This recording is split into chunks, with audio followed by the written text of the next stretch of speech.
Hello everyone, welcome to Bilaspur IAS academy. और जिस video का सभी को इंतज़ार था, आरटीआई कॉपीज़ जो सीजीपीएससी ने कल रिलीज़ की थी परसों, उसके रिव्यू सीरीज़ जो आज से मैं स्टार्ट कर रहा हूँ। कल मैंने इसके बारे में पूरा इन्फॉर्मेशन दिया था और इसमें आज हम लोग सबसे पहले जनरल स्टडीज़ का पेपर 1, जो जनरल स्टडीज़ का पेपर 1 है, उसकी रिव्यू करेंगे और उसके पार्ट ए का रिव्यू करेंगे। क्वेश्चंस काफ़ी ज़्यादा हैं, एक एक चीज़, एक एक क्वेश्चन, पेपर 1 से लेकर पेपर 7 तक का हर एक क्वेश्चन बिलासपुर आईएएस एकेडमी आपको एनालाइज करके देगा। उस क्वेश्चंस के रिगार्डिंग आपको हर एक चीज़ बताया जाएगा। ठीक है, तो फर्स्ट थिंग इसको नोट करेंगे। मैं हूं पंकज गुप्ता, बिलासपुर आईएएस एकेडमी का फाउंडर और साथ ही साथ सीईओ और आपका डायरेक्टर भी। बट उससे कहीं ज़्यादा मुझे जो सबसे ज़्यादा पसंद है वो है खुद को शिक्षक कहलवाना, एक टीचर, और एक ऐसा टीचर जो बच्चों को सही रूप में गाइड करे, जो उनको केवल अपने लाभ का साथी ना मानकर उनका खुद का साथी माने। ठीक है, मुझे वो अच्छा लगता है कि स्टूडेंट को जब मैं एक टीचर के रूप में सबसे अच्छे रूप से इंगेज कर पाता हूं और उनकी सभी समस्याओं को जो भी मुझसे पॉसिबल हो वो मैं पूरी कर पाऊँ। आपको बिलासपुर आईएएस एकेडमी के साथ जुड़ना होगा और इस पीडीएफ पर एक्सेस लेना होगा। तो प्लीज़ आप क्या करेंगे, इस स्कैन कोड पे को स्कैन करके टेलीग्राम ग्रुप से जुड़ेंगे, वहाँ पर इस पीडीएफ का कंप्लीट इन्फॉर्मेशन आपको मिलेगा।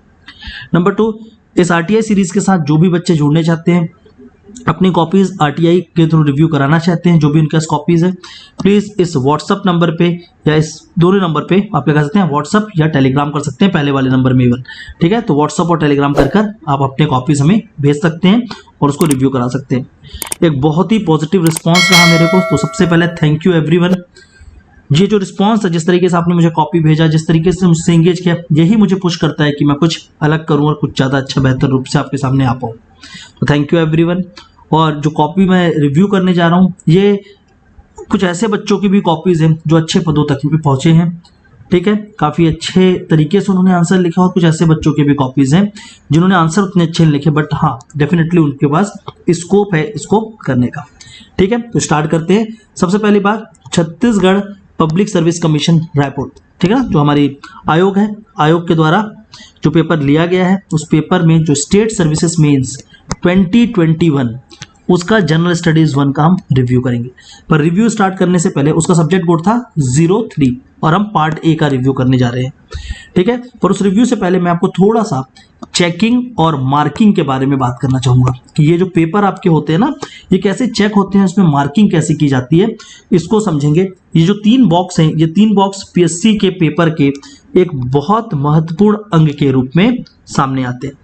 दूसरी बात, इस बार की चेकिंग को अगर आप थोड़ा सा हम बारीकियों से जब जानेंगे तो हमको समझ आएगा कि कुछ चीज़ें ऐसी भी हैं जो शायद जिस तरीके की बातें बाहर चल रही हैं उस संदेह को लेकर आती हैं। बट मैं अभी भी ये बोलूँगा कि मैं सिर्फ और सिर्फ पॉजिटिव एंगल पे ही इस पूरे सीरीज़ को लेकर चलूँगा, जो बच्चों को क्या मेहनत करना चाहिए, स्टूडेंट्स की क्या डिमांड होती है और एक एग्जामिनर आपसे क्या डिमांड करके चल रहा है उसके लिए। ठीक है, तो मैं आपको पहले थोड़ा सा एक चेकिंग का एक ब्रीफ आइडिया दूंगा, क्योंकि कुछ लोग मेंस लिखे हैं बट कुछ लोग मेंस नहीं लिखे हुए हैं जो जानना चाहते हैं। ठीक है, तो देखिए, जो आपके पेपर होते हैं, जैसे कि पार्ट ए की बात करें तो उसमें कुछ आपके टोटल ऐसे 17 क्वेश्चन होते हैं। ठीक है ना, 17 क्वेश्चन। पार्ट बी जो है उसमें टोटल 12 क्वेश्चन होते हैं और पार्ट 3 अगर देखेंगे तो उसमें भी आपके कितने होते हैं, 17 क्वेश्चन होते हैं। तो अगर हम लोग तीनों को प्लस कर देंगे तो टोटल 44 क्वेश्चन के आसपास, 46 क्वेश्चन आपके पास क्या होंगे, टोटल होंगे। तो एक पेपर में 3 घंटे में 46 क्वेश्चन का आंसर लिखना अपने आप में क्या होता है, एक चैलेंजिंग होता है। ठीक है, तो जब पीएससी की आप प्रिपरेशन कर रहे हैं, इस पेपर के साथ साथ पीएससी प्रिपरेशन को भी थोड़ा सा जानेंगे कि जब आप पीएससी का प्रिपरेशन कर रहे हैं तो आपको पहली बात तो इस 46 आंसर्स जो अलग अलग हैं, हर बार अपने माइंड को चेंज करना और 3 घंटे के अंदर लिखना है। तो लेखन शैली आपकी कुछ ऐसी होनी चाहिए जो एकदम आपके टिप में हो, टिप में होनी चाहिए चीज़ें आपकी, है ना, कि आप इतने अच्छे से पढ़िए कि वो चीज़ें टिप में और आप जाकर उसको लिख पाएंगे। हर चीज़ें नहीं आ पाएंगी पर बहुत सारी चीज़ों को हम ला सकते हैं। कैसे लाएंगे, इस पूरे सीरीज के साथ मैं आपको रील करते चलूंगा। ओके, देखिए, ये आपके कुछ मार्क्स दिए गए हैं, यहाँ पर आपके मार्क्स सभी में मेंशन होंगे कि ये फुल आपके मैक्सिमम मार्क्स कितने होते हैं। इसके बाद आपकी जो कॉपी होती है वो 3 राउंड चेकअप होती है। कितने राउंड चेक होती है, 3 राउंड चेक होती है। सबसे पहले एक एग्जामिनर चेक करते हैं, then deputy head examiner and then head examiner. जो मार्क्स आपके हेड एग्जामिनर फाइनल देते हैं, जो मार्क्स फाइनल हेड एग्जामिनर देते हैं, वही मार्क्स आपके फाइनल टैली में होता है और उसी नंबर को आपके एग्जाम के शीट में चढ़ाया जाता है। ठीक है, तो जैसे कि इस बच्चे की कॉपी में देखेंगे तो यहाँ पर देखो डिप्टी एग्जामिनर ने फर्स्ट एग्जामिनर ने 29.5 दिया, डिप्टी एग्जामिनर ने 29 पॉइंट दिया, लेकिन हेड एग्जामिनर ने उसको चेंज करके हेड एग्जामिनर ने उसको क्या रखा, 29 रखा। अगर हम पार्ट बी की बात करें तो यहाँ पर देखिए इस एग्जामिनर ने इसको 11 मार्क्स दिए थे, पर इस बच्चे को ओवरऑल लास्ट में 2 मार्क्स, लगभग 1.5 मार्क्स का नुकसान हुआ, क्योंकि इसको कितने मार्क्स मिले आगे चलकर 9.5, जो डिप्टी एग्जामिनर ने काटा और हेड एग्जामिनर ने स्टेटस क्यों बना के रखा और सेम उसी मार्क्स को यहाँ पर दिया। ठीक है, तो कभी कभी क्या होता है, इस तरीके से आपके मार्क्स कट भी जाते हैं। ठीक है, तो इनके जो 9.5 मार्क्स हुए वो किस तरीके से हुए उसको थोड़ा सा देखते। देखिए आपको इनको पहले एग्जामिनर 1 ने यहाँ पर 1 मार्क्स दिया था, पर एग्जामिनर, डिप्टी एग्जामिनर और हेड एग्जामिनर ने उसको 0 मार्क्स कर दिया। ठीक है, तो उसको जब 0 मार्क्स किया तो 1 नंबर उसके वहां पे कट गए थे, और उसके बाद इसी तरीके से 0.5 मार्क्स और भी कटा। अगर हम पार्ट सी की बात करें तो सेम अगेन वो सेम ही रूल वहां पर भी एप्लीकेबल होता है, पर जो मैं आपको बात कर रहा था कि चेकिंग के बारे में जो बातें उठ रही है वो ये 3 हेड को अगर आप देखेंगे और समझेंगे अच्छे से, तो इस साल के पीएससी का पेपर अभी तक जितने मेरे पास आए, मुझे जो मेरे पास आए हैं मैं उसके हिसाब से रिव्यू दे रहा हूँ। ठीक है, तो मेरे पास अभी नियर अबाउट आरटीआई के लिए लगभग 17 से लेकर 20 कॉपी डायरेक्टली आ चुके हैं जो रिव्यू कराने के लिए थे, और लगभग 35 से 40 कॉपी ऐसे हैं जो कंप्लीट नहीं आए, मतलब ये तो सेट में आए हैं, ये पूरे सेट है 1 to 7 पेपर के, और ये जो है इन्होंने अपने कुछ कॉपीज को भेजा है। आई बिल से कि आप भी अपने पूरी कॉपी भेजिए तो बेटर होगा। इतनी कॉपी को देखने के बाद, लगभग इतने कॉपीज को मैंने देखना है, और ये जो पार्ट बी का ये जो नंबर चेंज आप देख रहे हैं ये वाला, ये मैंने केवल इस कॉपी में पाया था, इतनी कॉपी देखने के बाद। मतलब अगर आप 40 कॉपी अगर मैं उठा रहा हूं तो उसमें केवल एक कॉपी में मुझे ये दिख रहा है कि ये नंबर जो है, जो हेड एग्जामिनर ने दिया उसको डिप्टी एग्जामिनर ने चेंज किया और उसको हेड एग्जामिनर ने फाइनली चेंज किया। पहले अगर पीएससी की पहले जो चेकिंग होती थी 2021 से पहले की चेकिंग, ये आपको हर तीसरे कॉपी में दिख जाता। ये जो चेंजेस है ना, ये आपको हर तीसरे कॉपी में नजर आता। ये एक सच्चाई भी थी, क्योंकि तीनों एग्जामिनर जब चेक कर रहे हैं, देखिए एग्जामिनर 1 जो चेक करता है उसके पास वो फ्रेश कॉपी होती है, जब डिप्टी एग्जामिनर जब चेक करते हैं तो उनके पास ये कॉपी हो सकता है कि उन्होंने पहले एक और कॉपी को चेक किया हो। ठीक है, तो एग्जामिनर एक ही कॉपी को पहले चेक करता है, तो हो सकता है कि इस पर्सन ने इसी कॉपी को सबसे बेटर देखा हो, लेकिन जब दूसरा पर्सन इस कॉपी को देख रहा है तो उसने इससे बेटर कॉपी देखी हो, इसलिए वो नंबर को कम कर देता है। और थर्ड एग्जामिनर देखता है कि इन दोनों से कोई गलती तो नहीं है, उसके हिसाब से वो अपने कॉपीज पे या नंबर बढ़ाने या काम करने का काम करते हैं। तो इसे बोलते हैं रेलेवेंट चेकिंग। ठीक है, ये क्या होता है, इसे रेलेवेंट चेकिंग बोला जाता है। और दूसरी बात, ये चेकिंग जो है, जो भी आपने चेकिंग बताया, तो इसमें क्या होता है, एक पोर्शन आता है जब आपकी कॉपी चेक हो जाती है कि मार्क्स को थोड़ा सा नॉर्मलाइजेशन किया जाता है। ठीक है, क्या होता है, नॉर्मलाइजेशन होता है। मार्क्स का नॉर्मलाइजेशन मतलब कि किसी को बहुत ज़्यादा मार्क्स मिल गए या बहुत ज़्यादा भी, तो क्योंकि कहीं ना कहीं एक ऐसे सब्जेक्ट्स होते हैं जैसे कि आपका पेपर 3 है, पेपर 5 है, पेपर 6 और पेपर 7 है, ये चारों पेपर में थोड़ा सा नॉर्मलाइजेशन की रिक्वायरमेंट होती है, क्योंकि ह्यूमैनिटी के सब्जेक्ट है। इसलिए आपने कभी नहीं देखा होगा इन पेपर में 50 नंबर या 70 नंबर का अंतर बना ले कोई। पेपर 1 और पेपर 4 में बनता है, लेकिन यहाँ पर कभी नहीं बनता इतना, क्योंकि यहाँ पर कुछ इस तरीके से कि किसी बच्चे ने अच्छा लिखा है, किसी ने कम लिखा है, उसके हिसाब से जब चेकिंग आगे बढ़ती है तो वो उसके नंबर को कम या ज़्यादा किया जाता है। ठीक है, बट अगेन अगर आप लोगों में से ये नंबर किसी का चेंज हुआ है तो प्लीज़ मुझे इन्फॉर्म करेंगे कि एग्जामिनर ने कुछ दिया था, हेड एग्जामिनर ने, और बाद में जो डिप्टी एग्जामिनर और हेड एग्जामिनर, अगर ये नंबर में परिवर्तन हुआ है तो प्लीज़ मुझे बताएंगे, क्योंकि ऐसे शीट्स मुझे मिल नहीं रहे हैं। पहले ऐसे शीट्स मेरे पास बहुत आते थे, जब इसके पहले मैं, क्योंकि मैं ये चीज़ फर्स्ट टाइम नहीं कर रहा हूँ ऑनलाइन, इस प्लेटफॉर्म के ऊपर फर्स्ट टाइम हो सकता है, बट इस कॉपी की रिव्यू का काम मैं पिछले 4 सालों से कर रहा हूँ। ठीक है, और पिछले 4 सालों से बहुत सारे बच्चों के कॉपी रिव्यूज़ किए हैं, उनको दिया है और बेटर करके दिया ताकि वो अगली बार एग्जाम पे और उससे अच्छा किए। तो प्लीज़ अगर ऐसा किसी को भी लग रहा है तो प्लीज़ मुझे आप अपनी कॉपी भेजेंगे। ओके, अब स्टार्ट करते हैं एक एक करके क्वेश्चंस को समझने के, और उस क्वेश्चंस की डिमांड को समझने की, और चीज़ों को कि क्यों नंबर मिलता है और क्यों नंबर नहीं मिलता है। ठीक है, किसी भी तरीके के नेगेटिव थॉट से बाहर निकलकर मैं सिर्फ और सिर्फ पॉजिटिव एस्पेक्ट पे ही इस रिव्यू को दूंगा। ओके, चलिए स्टार्ट करते हैं, लेट्स गेट स्टार्टेड। ठीक है, क्वेश्चन पे यहाँ पर हिंदी और इंग्लिश मीडियम दोनों का ही मिश्रण किया गया है। कुछ क्वेश्चंस हिंदी वाले बच्चों के भी है, कुछ इंग्लिश के भी। ठीक है, तो वीडियो थोड़ा सा लंबा हो सकता है, बट पूरा वीडियो देखें, आपको बहुत बेनिफिट होगा। जितने बार इस वीडियो इसके साथ साथ जो सीरीज के पूरे वीडियोस होंगे, आगे चलकर मेंस में आपके एक एक डाउट क्लियर हो जाएंगे, इवन आपको पता चलेगा कि प्रिपरेशन किस तरह से करना है। ठीक है, तो स्टार्ट करते हैं। सबसे पहले हम लोग देखते हैं यहाँ पे, अगर हम इस क्वेश्चन को पढ़ें, पहला क्वेश्चन था सूत पिटक कितने निकायों में विभाजित है। ठीक है, जो हमारा सूत पिटक है वो कितने निकायों में विभाजित है, डिवाइडेड इनटू हाउ मेनी निकाय, मेंशन देयर नेम। क्वेश्चन को पहले अच्छे से पढ़ना है। इस क्वेश्चन को अगर हम लोग देखें तो फर्स्ट ऑफ ऑल ये क्वेश्चन की डिमांड को क्या करना होता है, सबसे पहले प्रश्न की डिमांड को सीखें। मैंने कई बार ये बोला है, जो प्रश्न में पूछा गया है आपको वो लिखना होता है, उसको छोड़े कुछ नहीं लिखना होता है।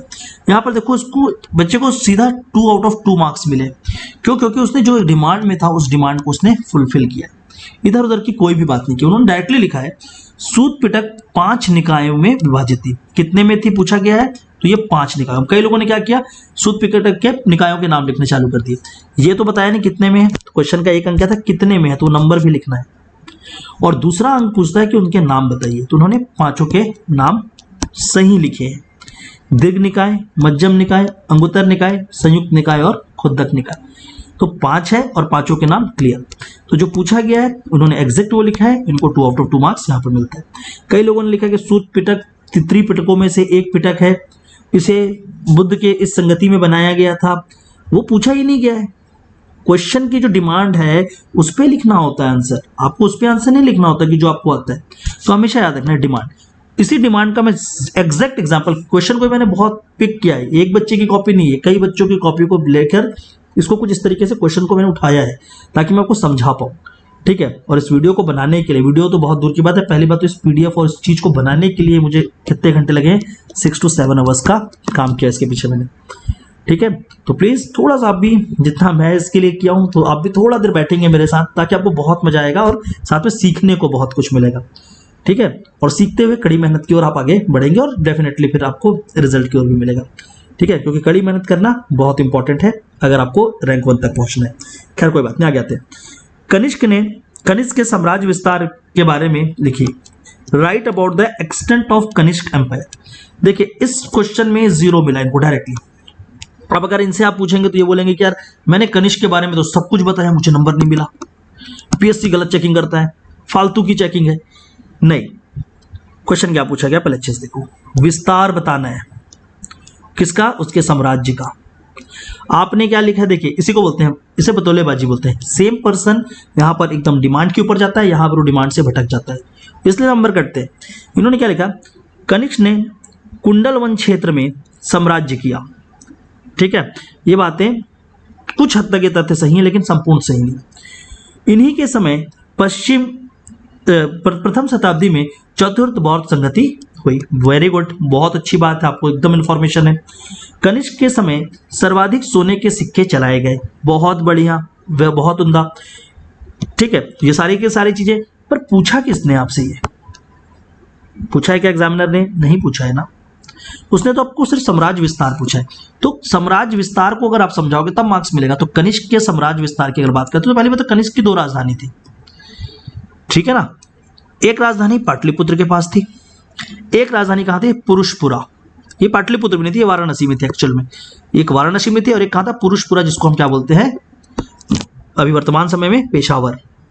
ठीक है, ऑक्सस नदी से लेकर वाराणसी के क्षेत्र तक, इस पूरे क्षेत्र में कनिष्क की क्या थी, साम्राज्य का विस्तार था।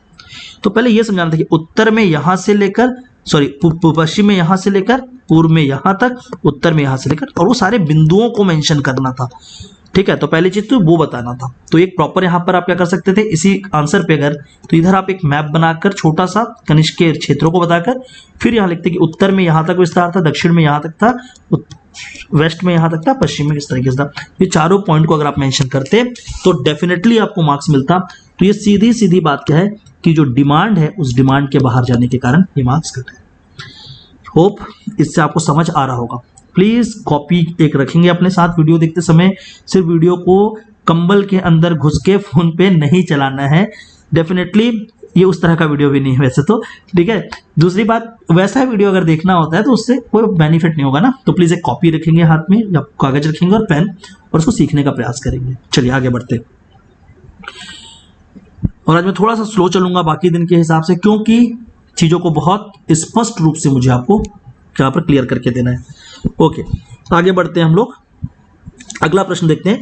अगला प्रश्न पूछता है trace the contribution of Aryabhatta in astronomy. Aryabhatta का खगोल शास्त्र में योगदान को बताइए। यहाँ पर 1 नंबर मिला है, बहुत लोगों को इसमें 1 नंबर मिला होगा। ये 1 नंबर जो है ना, क्योंकि आर्यभट्ट के बारे में थोड़ा बहुत किसी को पता था इसलिए मार्क्स दे दिए गए, पर उनके खगोल को छोड़कर बहुत सारी चीजें लिख कर आ गए लोग, ठीक है ना। उतना नहीं लिखना है, जो पूछते हैं ना उसको समझना है। देखिए थोड़ा सा इसके बारे में मैं आपको बाहर के नॉलेज भी दे देता हूँ। आर्यभट्ट की 2 प्रमुख पुस्तक है, एक है आर्यभट्टिया और है एक आर्यभट्ट सिद्धांतिका। एक बुक का नाम है आर्यभट्ट सिद्धांतिका। ये जो आर्यभट्ट सिद्धांतिका बुक है, इस बुक में उन्होंने काफी कुछ मेंशन किया, और इसी बुक में, ठीक है ना, एक है गोला, ठीक है ना, गोला शास्त्र, ठीक है, एक है क्रिया शास्त्र। और ये जो गोला शास्त्र और क्रिया शास्त्र है, ये एक्चुअल में एस्ट्रोनॉमी पे नजर डालते हैं, यहीं से एस्ट्रोनॉमी की स्टार्ट होती है। तो इसको पहले तो मेंशन करना चाहिए था कि गोला शास्त्र और क्रिया शास्त्र जो इसमें है, वहां पर इनकी एस्ट्रोनॉमी का नॉलेज मिलता है। उनकी एस्ट्रोनॉमी के अंतर्गत सूर्य, सन, अर्थ और एक्लिप्स, इसके बारे में इंफॉर्मेशन मिलता है, ठीक है ना, कि पृथ्वी सूर्य के चक्कर लगाती है। इस एक्लिप्स के बारे में, तारा जो है, स्टार्स जो है, स्टार्स वेस्ट की ओर मूव करते हैं, ठीक है ना, वेस्ट की ओर उनका क्या है, अपेरेंट मूवमेंट होता है पश्चिम की ओर, इसके बारे में इंफॉर्मेशन मिलता है। पाई की वैल्यू के बारे में यहाँ पर पता चलता है, ठीक है। तो ये जो बुक है, ठीक है, एक्लिप्स मतलब जो आपके ग्रहण लगते हैं, वो ग्रहण कैसे लगते हैं उसको इन्होंने समझाया है। तो ये सारी चीज इनके इन्फॉर्मेशन थे, ठीक है ना। सन एंड मून के बारे में वो बात कर रहे हैं, इनके ग्रेविटेशन पुल के बारे में थोड़ा सा जानकारी दे रहे हैं, तो वो सारी चीजों को यहाँ पर मेंशन करना चाहिए था। इन्होंने जो लिखा है डेफिनेटली उसमें सूर्य के चक्कर लगाती है, 365 दिन में एक बार लगाती है, इस तरह से कुछ बातों को इन्होंने रखा है। पर एक्चुअल में यहाँ पर जैसे पाई का मान, तो पाई का मान एग्जैक्ट क्या दिया, उसका क्या उपयोग है, तो इस तरीके से 4 से 5 बिंदु। तो पहला आपको सूर्य और चंद्र के साथ उनके एक्लिप्स के बारे में बताना था, पाई की वैल्यू के बारे में बात करना थी, आर्यभट्ट सिद्धांतिका के बारे में बात करना था। यहाँ पर गोला शास्त्र आया, जिससे कि एक सर्कल और स्फीयर के बारे में नॉलेज दिया, और वहीं से निकला कि जो पृथ्वी जो है वो फ्लैट नहीं होकर वो स्फीयर है। क्यों? क्योंकि उसको देखने से कभी भी देखोगे तो एक कर्व आकार पे ही वो अपने शेप को खत्म कर रही होती है। तो इस तरह की बात किसने रखी थी? आर्यभट्ट ने रखी थी, जो यहाँ पर मेंशन करना चाहिए था। इन्होंने पॉइंट वाइज लिखने का प्रयास किया, अच्छा लिखा है, लेकिन यहाँ पर क्या है, जो पॉइंट एग्जैक्ट थी उनको नहीं। जैसे कि ये पॉइंट उनका एक सही था जो लिखना चाहिए था, दूसरा पॉइंट ये जो थर्ड पॉइंट है, ये अपने आप में डिस्प्यूटेड पॉइंट है, तो इसको नहीं लिखना चाहिए था, ठीक है। और ट्रेसेस ऑफ जो आपके लाइफ की बात करते हैं, जैसे कि आपका पानी की बातें थी नहीं, लेकिन उन्होंने कहा था कि आर्यभट्ट ने कहा भी था कि जो रेनफॉल होता है, जो इस तरह की चीजें होती हैं, उसमें जो ट्रेसेस हैं वो कहीं ना कहीं मून और वहां पर भी देखने को मिल सकती है। उसके ऊपर भी आर्यभट्ट सिद्धांतिका में मेंशन किया गया, तो ये चीजों को वहां पर मेंशन किया जा सकता था। ओके, सो नेक्स्ट क्वेश्चन की ओर आगे बढ़ते हैं। नेक्स्ट क्वेश्चन क्या है?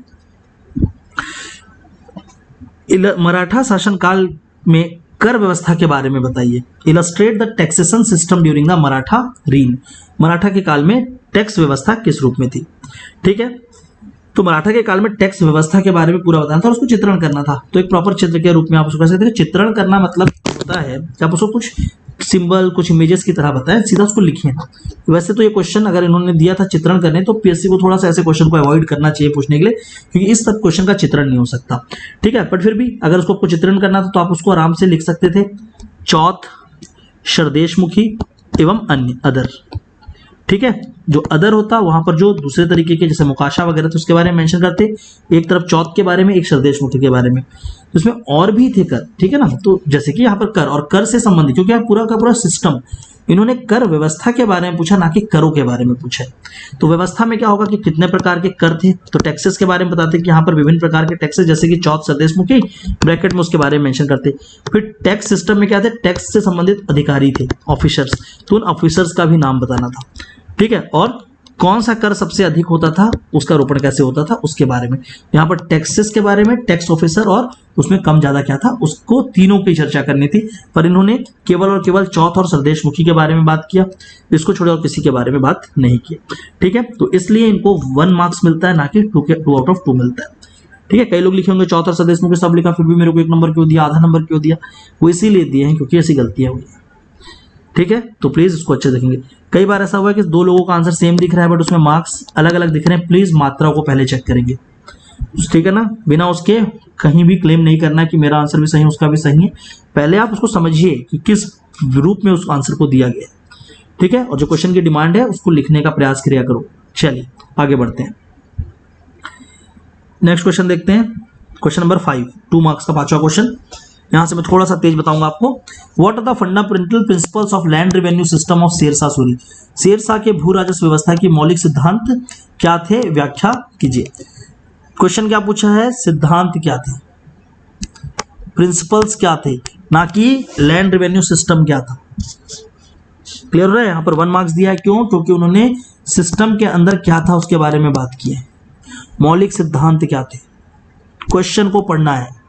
तो क्या था पहली बात कि एक्सप्लॉइटेशन फ्री होना चाहिए, ठीक है, एक्सप्लॉइटेशन फ्री होना चाहिए। किसी भी व्यक्ति से कर को कुछ इस तरीके से सिस्टम को नहीं बनाया जाएगा कि किसी का एक्सप्लॉइटेशन करे।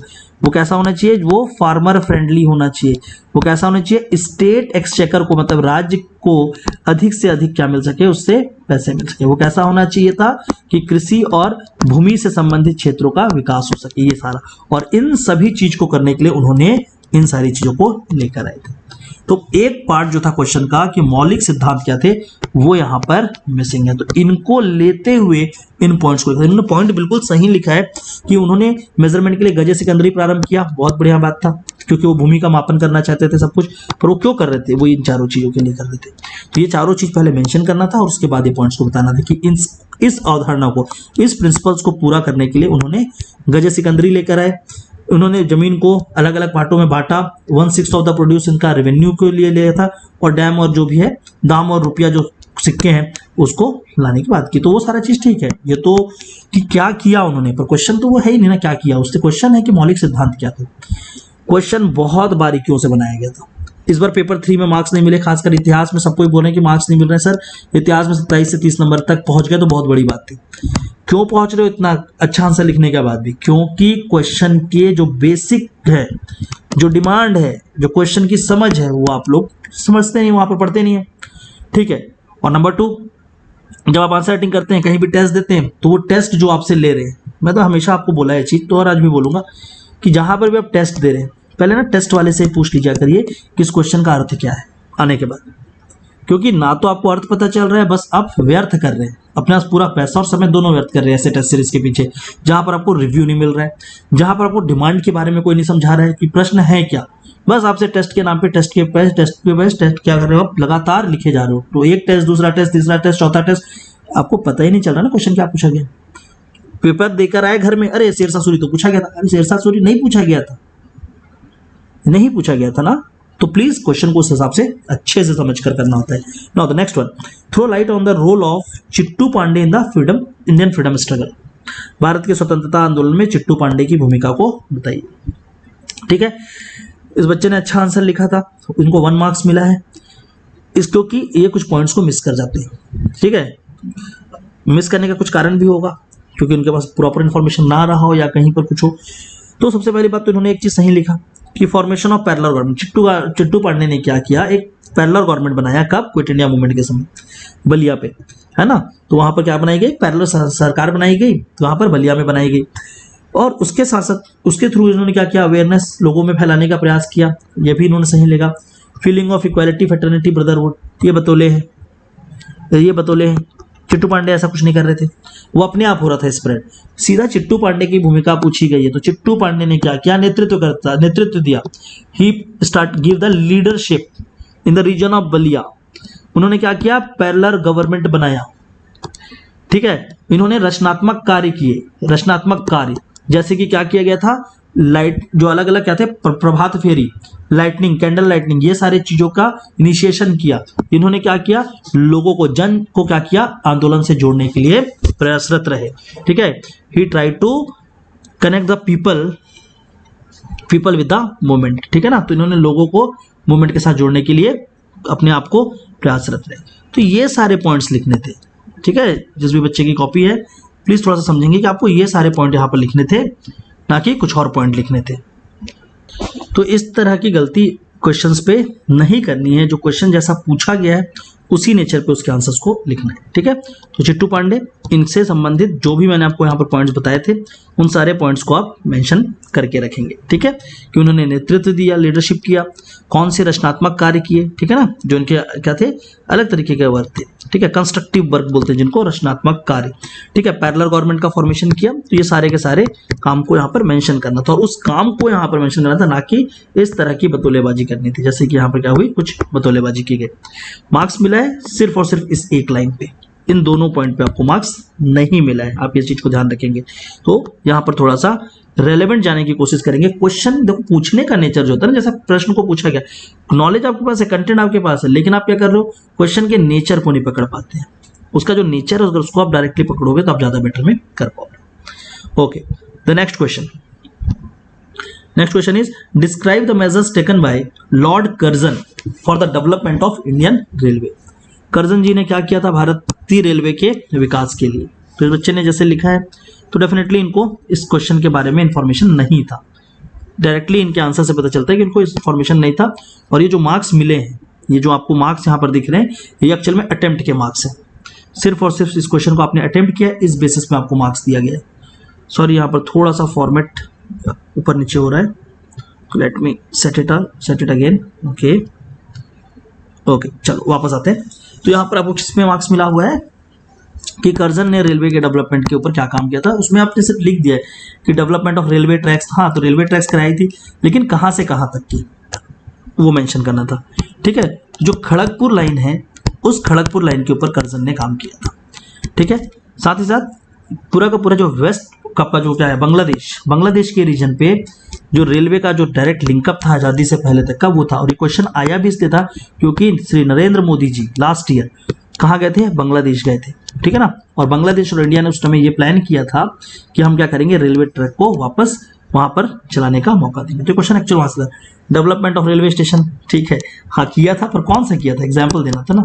तो अच्छा दिमाग लगाया था इसने, इनको पता नहीं था लेकिन उन्होंने कोशिश कर दिया था। तो 2-4 पॉइंट लिखे तो थे डेफिनेटली, ठीक है। फिर connecting the part of economic and trading importance, तो ये बतौले थे, ट्राई किया। तो कभी कभी क्या होता है, आपको नहीं पता था क्वेश्चन, तो मैं ये बोलूंगा ये कि स्मार्ट वर्क है, इस गलत बात नहीं।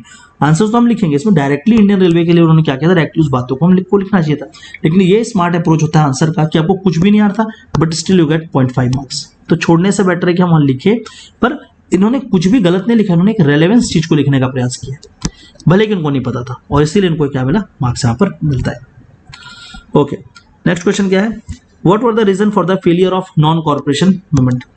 नॉन कॉर्पोरेशन मूवमेंट या असहयोग आंदोलन के विफल होने का क्या कारण था, या असफल होने का क्या कारण था, ठीक है। तो देखो, जब इस तरह के क्वेश्चन आते हैं तो एक कारण तो होता नहीं, एक से अधिक कारण होते हैं, पर जो सबसे प्रमुख कारण होता है उसको सबसे पहला लिखा जाता है, ठीक है। तो सबसे प्रमुख कारण क्या था, चौरी चौरा, ये तो सबसे प्रमुख कारण था, पर इसके साथ साथ और भी कारण थे। इन्होंने जैसे कारण लिखने की कोशिश किया, चौरी चौरा, तो विलेजर्स ने क्या किया, बर्न किया, कब किया, क्यों किया, ये नहीं बताया। तो इसको अलग से कर सकते थे आप पहले कि चौरी चौरा इंसिडेंट, फिर चौरी चौरा हुआ, उसके बाद क्या लिखते हैं, passing of Bardoli resolution by Mahatma Gandhi, ठीक है। फिर उसके बाद बताते कि क्या था, महात्मा गांधी ने इसके बाद क्या किया, सरेंडरिंग जो था, जैसे कि वो जाकर यहाँ पर गए जेल में, और बहुत सारे लीडर्स जो थे उस टाइम पे पर्टिकुलरली, ठीक है, तो वो नॉन कॉपरेशन पे क्या नहीं कर रहे थे, सपोर्ट भी नहीं कर रहे। तो यहाँ पर एक चीज नहीं था, बहुत सारी चीजें थी। चौरी चौरा था, कुछ ऐसे लोग थे जिन्होंने इसका सपोर्ट नहीं किया, तो कंप्लीट यहाँ क्या नहीं था, होल सपोर्ट नहीं था। ब्रिटिशर्स चौरी चौरा के बाद क्या किया, सप्रेशन को बहुत एग्रेसिव करने लगे, ठीक है। बारदोली रेजोल्यूशन इसमें एक रीजन था कि बारदोली में जो प्रस्ताव पारित किया वो, और महात्मा गांधी इसको किस तरीके से लेके थे। तो ये पूरे पॉइंट्स को यहाँ पर अलग अलग मेंशन करके लिखना था। इन्होंने क्या किया, लिख दिया उठा के पॉइंट, लेकिन डायरेक्ट वो क्या नहीं है, रेलेवेंट पॉइंट नहीं। इन्होंने नॉन कॉपरेशन, इनको जो पता था सब कुछ लिख दिया, पर चौरी चौरा जो इन्होंने लिखा है एक्चुअल मार्क्स उस पर मिले। अगर ये चौरी चौरा को छोड़कर इस किसी भी पॉइंट, नेशनल पंचायत डिस्फंक्शन था, खादी की टेक्नोलॉजी नहीं थी, एंटी नॉन कॉपरेशन एसोसिएशन, इसको लिखना चाहिए था डिटेल में क्यों बना था। अगर इसको आप लिखते डेफिनेटली आपको मार्क्स मिलता, और ठीक है। तो इसको यहाँ पर अगर आप सेकंड पॉइंट बनाते, एंटी नॉन कॉपरेशन मूवमेंट, ठीक है, तो ये तो अगर आपके जो रिलेवेंट पॉइंट है अगर वो सामने आते तो आपको यहाँ पर 1 से अधिक मार्क्स मिलता। इररिलेवेंट चीजें लिखी हैं इसलिए यहाँ पर मार्क्स थोड़े से आपको कम मिलेंगे, ठीक है। तो यहाँ पर मैं रिव्यू में आपको यही बोलना चाहूंगा, जैसे ये दोनों क्वेश्चन था, तो ये 2 क्वेश्चन आपको क्या सिखाते हैं रिव्यू, ठीक है। जैसे कि पहले 2 क्वेश्चन क्या सिखाते हैं कि डिमांड को समझ के लिखना है, पहले के क्वेश्चंस में जो मैंने बताया क्या था, डिमांड। ये दोनों क्वेश्चन क्या सिखाते हैं आपको कि जो कंटेंट है वो रेलेवेंट होना चाहिए, कुछ भी नहीं उठाना है, ब्लफ आप करिए, ठीक है। और इसलिए जानबूझ के बच्चे कैसे क्वेश्चन उठाए कि आप ब्लफ डेफिनेटली करो, ब्लफ करने से आपको किसी ने रोका है, पर वो रेलेवेंट होना चाहिए ना, कुछ भी उठा के नहीं डालना है। जैसे आप कुछ भी उठा के डाल रहे हैं, जो पता है सब डाल दे रहे हैं, नहीं, आप एटलीस्ट फेलियर को सोच के अपने दिमाग में उसके ब्लफ को बनाकर बना रहे हैं, तो ठीक है। तो क्वेश्चन ऐसे जाकर आप वहां पर गलत लिख कर आ जाते हैं और एग्जाम में उसका आपको लगता है कि यार हमसे क्या गलती हो रही है, हमारा एग्जाम क्यों नहीं निकल रहा है। तो ये देखो, समझो कि क्यों नहीं निकल रहा है या क्यों निकल रहा है, ठीक है, और कहाँ पर आप पीछे रह जा रहे हैं। रिव्यू कराने डेफिनेटली आप डिप्टी कलेक्टर नहीं है ना, मेरे को अभी तक आया भी नहीं, क्योंकि डिप्टी कलेक्टर बन गया तो फिर तो ठीक है भाई, हम तो बन ही गए हैं, बस ये वाला होता है। लेकिन जो बेचारे संघर्ष कर रहे हैं उनको पता चलना चाहिए कि उनसे गलती कहाँ पे हो रही है। Okay, next one. Next question is question number 9, and question number 9 talks about mention the importance of वैदिक इंस्टीट्यूशन विधाता। 4 मार्क्स का क्वेश्चन था, ठीक है, इनको 2 मार्क्स मिले हैं। लिखा इन्होंने ठीक ठाक है, पर अगेन ये क्वेश्चन में अगर इनका नॉलेज बेस देखा जाए तो ठीक ठाक लग रहा है, बट थोड़ा सा यहाँ पर ब्लफिंग भी की गई है, ठीक है। तो इसमें और कुछ इशू थे, जैसे कि उन्होंने बताया कि 3 तरह के संस्थान क्या थे वहां पर। अगर हम लोग वैदिक सोसाइटी में देखेंगे, वैदिक एज में, तो 3 तरह के यहाँ पर क्या होते थे, अलग अलग ग्रुप्स वो बने हुए थे, एसोसिएशन जैसे। उसमें से एक सभा था, एक समिति था और एक क्या था, विधाता था। तो विधाता was one of the 3 institution of administration during वैदिक पीरियड। यहाँ पर उन्होंने बिल्कुल ये लाइन को लिखा है और ये 2 मार्क्स में से एक्चुअल में उनके फर्स्ट लाइन पे ये चीजें दिख रही हैं। एक अच्छी बात इनके बारे में क्या दिख रही है, इनके आंसर्स में चीजें देखिए यहाँ पर अंडरलाइन है। और ये भी बता देता हूँ आप लोगों को, मैं नाम किसी का नहीं लूंगा, बट ये कॉपी जिनकी है ये ऑलरेडी सेलेक्टेड है, ठीक है। तो मैं भी ये भी आपको बताना चाहूंगा, आंसर्स में ये सब जो चीजें दिख रही हैं, this will give you marks. अब यहाँ पर क्यों पूरे मार्क्स नहीं मिले, उसके पीछे के कारण तो अलग है, वो हम बात करते हैं। इनका कहना होता है कि सभा और समिति की तरह तीसरा एक संस्था था जो प्रशासनिक कार्यों पे लगा हुआ था। प्रशासनिक केवल एडमिनिस्ट्रेटिव फंक्शन नहीं होता था, क्योंकि वैदिक सोसाइटी में केवल प्रशासन की बात हो थी ही नहीं, ठीक है। तो वो क्या था, एक सोशल इंस्टीट्यूशन भी था, ठीक है। एडमिनिस्ट्रेशन पॉलिटिकल के साथ साथ वो क्या था, एक सामाजिक संस्थान होती थी। इवन सभा और समिति भी एक सामाजिक संस्थान थी, ठीक है, ये ध्यान रखना। तो एक सोशल और पॉलिटिकल इंस्टीट्यूशन दोनों होता था। Their responsibility was to aid and advise the king in the important matter. कौन सा मैटर, एग्जांपल्स बताओ, कैसा matter. It's important was so much during Vedic times that the king worked according to them. अब देखो ये दोनों point marks क्यों कटे हैं, ये दोनों जो पॉइंट है ये तो सेम है, बस लिख कर आए गए हैं। तो क्या हुआ कि नंबर आपको इसीलिए कटे ना, यहाँ पे आप ऐसा गलती कर ही नहीं सकते। आप अगर देखो ब्लफ भी कर रहे हो तो उसी पॉइंट को फिर से ब्लफ मत कर दो जो आपने ऊपर लिखा है। एग्जामिनर वहां पर आपसे ज्यादा पढ़ा लिखा हुआ बैठा है, उसको पता है, ठीक है। तो ऐसी गलती नहीं करना कि वही संस्था बनी थी, पहले बोल रहे कि किंग को मदद करती थी, दूसरे में आप बोल रहे हो कि उनका इतना महत्व था कि किंग उनकी बात मानता था, ठीक है। तो ये गलत बात है ना, ठीक है। Sabha Samiti were to elect the king and keep check on the king, इसलिए बनाया गया था। सभा और समिति में आप आगे ये क्वेश्चन पूछा ही नहीं गया है। तो देखो मार्क्स कहाँ पर कट रहे हैं। अगर आपको विधाता पूछा था तो विधाता पे ही आपको स्ट्रिक्ट होना था। तो यहाँ पर आप आंसर क्या लिखते, पहली बात तो विधाता क्या था, उसके फंक्शंस को लिखते, वो क्या क्या कार्य करते थे और उसका इंपॉर्टेंस क्या था, ठीक है, कि उनका क्या क्या महत्व रहा। ये 3 चीजों को आपको लाना, विधाता क्या है, उनके कार्य क्या थे और उनका महत्व क्या था। वो 3 पॉइंट को अगर आप लिखते हैं तो आपको 4 मार्क्स में से डेफिनेटली ज्यादा मिलता। यहाँ पर क्या हुआ, शुरुआत में पॉइंट्स ठीक थे, लेकिन ये तीनों के तीनों पॉइंट गलत हैं, इसलिए आपके मार्क्स वहां पर कट रहे हैं। और गलत नहीं, अगर रेलेवेंट भी हैं तो ये पॉइंट एक्चुअल क्या है, केवल और केवल बतौले हैं, ठीक है। तो इस तरह, हाँ, बाद में जो लास्ट लाइन लिखा कि लेटर वैदिक के समय में ये खत्म हो गया, ये भी पॉइंट सही है। तो आपके 3 पॉइंट सही थे, इसलिए आपको 2 मार्क्स मिल रहे हैं, बाकी के लेकिन बीच के पॉइंट गलत है। तो एग्जामिनर ने एकदम एग्जैक्ट अच्छा चेकिंग किया आपकी कॉपी का, बिल्कुल भी यहाँ पर गलत चेकिंग नहीं हुई। नेक्स्ट क्वेश्चन की ओर आगे बढ़ते हैं। अगला प्रश्न है देवदासी प्रथा पर प्रकाश डालिए, और ये क्वेश्चन 4 मार्क्स का था, ठीक है। इनको मिलता है 1.5 मार्क्स इस क्वेश्चन के लिए, ठीक है। ये इंग्लिश में कुछ कॉपी है, हिंदी की भी कॉपीज मैं यहाँ पर लगाया हूँ पीछे बड़े क्वेश्चंस पे, अलग अलग क्वेश्चंस पे हिंदी इंग्लिश के साथ हम लोग चल रहे हैं, ठीक है ना, थोड़ा सा आप समझेंगे। ओके, तो पहली बात तो हम लोग आते हैं देवदासी प्रथा। तो देवदासी प्रथा started during the Gupta period in India. Gupta period नहीं, ये साउथ इंडिया में पहले चालू हुआ, ठीक है। पहले ये समझना था कि ये साउथ इंडिया में पहले चालू हुआ था, कहां पर, वकाटक के समय, सॉरी वकाटक नहीं, पल्लव के समय, ठीक है। पल्लव में जब यहाँ पर भक्ति आंदोलन चालू हुआ साउथ इंडिया में, तो पल्लव के टाइम पे ही ये चालू हुआ था और फिर धीरे धीरे ये नॉर्थ इंडिया पे आया। तो ये एक्चुअल में जो देवदासी सिस्टम है ये साउथ इंडिया की है, नॉर्थ इंडिया की नहीं है। ठीक है, पहली बात तो इसको हमको जानना था।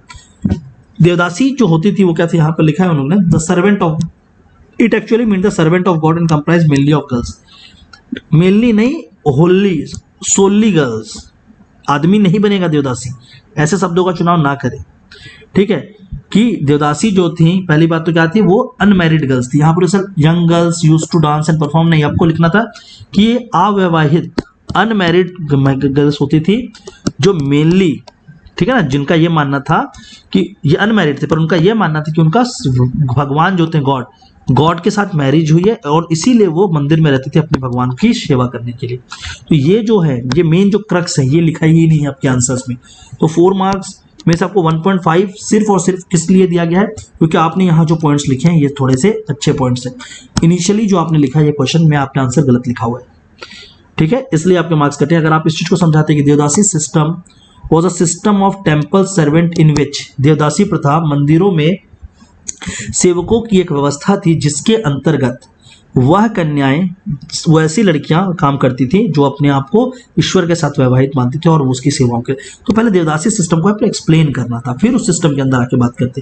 तो आपने इनिशियली गलती किया है इस आंसर्स में। और नीचे देखेंगे, however with time it become the reason for exploitation of women. आगे चलकर जो हुआ, तो पहले आपको पहले देवदासी सिस्टम समझाना था, ठीक है, उसके बाद उसका प्रभाव बताना था और प्रभाव के बाद उसके साथ बाद में जैसे आप यहाँ लिख रहे हैं कि क्या हुआ। ठीक है, तो उसका इम्पैक्ट बताना था कि उन्होंने क्या क्या दिया, देवदासी सिस्टम क्या था, उन्होंने क्या क्या दिया या changes introduce by devadasi system, और उसके बाद उसके साथ क्या क्या चैलेंजेस थे। तो ये तीनों चीजों को यहाँ पर एड्रेस करने की जरूरत थी, जिसमें से आधी चीजें एड्रेस नहीं की गई है।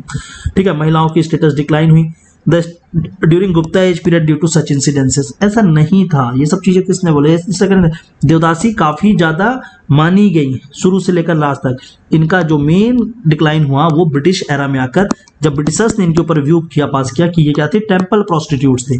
ठीक है, कि मंदिरों में ये क्या करते थे, देह व्यापार करने के लिए रखा गया था। जब ये बातें रखी गई तब गलत हुआ, लेकिन उसके पहले तक ये थी। और इनका कॉन्ट्रीब्यूशन आपको डेफिनेटली लिखना था कि आज जो हम क्लासिकल म्यूजिक, ठीक है ना, क्लासिकल डांस देख पाते हैं वो इनके कारण ही। ठीक है, जो क्या थे, पोशाक, जो क्या है, क्लासिकल डांस और इसके संबंधित जो क्या है पोशाक हैं, जो ज्वेलरीज हैं, ये सब प्रमोट हुए पूरे भारत में, साउथ इंडिया नॉर्थ इंडिया से आकर, ये बिकॉज ऑफ इनके कारण है। ठीक है, अगर उड़ीसा रीजन पे इन्हीं को क्या बोला जाता था, महारी। तो ये महारी कल्चर से भी क्या आया बाहर, आपका उड़ीसा में एक विशेष तरह का डांस होता है, ठीक है ना, मोहिनी अट्टम। तो मोहिनी अट्टम, तो इस तरह के जो डांस हैं वो सब कुछ यहाँ से है। तो ये सारा चीज यहाँ पर मेंशन नहीं है। ठीक है, 1.5 even is a good mark. If मेरे से अगर आप एक्चुअल में इस कॉपी को मेरे से कराते मैं 1 नंबर देता। ठीक है, 1.5 एक सही मार्क्स दिया गया है। ओके, आगे चलते हैं। सिर्फ लिख के आने से मार्क्स नहीं मिलेगा ना, ठीक है, सही लिखने से मार्क्स मिलेगा। अब आते हैं नेक्स्ट क्वेश्चन की ओर। Factory act 1981 was a new chapter in the industrial history of India. Explain. Factory act 1881 Bharat के औद्योगिक इतिहास में का एक नवीन अध्याय था, समझाइए। ठीक है, तो यहाँ पर क्या समझना था कि एक नवीन अध्याय था। क्यों नवीन अध्याय था, तो देखो अब इन्होंने क्या लिख दिया है, 2.5 मार्क्स मिला आउट ऑफ 4। फीचर्स के कारण मिला है इनको मार्क्स। जब मैंने इसको पढ़ा इस पूरे क्वेश्चन को तो मैंने देखा। ठीक है, अब यहाँ पर बहुत सारी गलती थी, फैक्चुअल मिस्टेक्स इस आंसर में। 1881 में लॉर्ड कर्जन कहाँ से आए, भारत घूमने आए थे, क्या करने आए थे? लॉर्ड कर्जन आया ही कब था, 1898 से लेकर 1905 तक। इस टाइम पे कौन था, रिपन थे। तो पहली बात तो पहले लाइन पे ही फैक्चुअल मिस्टेक है। सीजीपीएससी में क्या हो रहा है, जहां पर आपको कहीं भी गोला वाला नहीं लगाया जाता, सीधा मार्क्स दे देते हैं। तो एग्जामिनर वहां पर सीधा मार्क्स दे रहे हैं, इसलिए वो बात पता नहीं चल रही कि आप गलती कहां पर कर रहे हैं।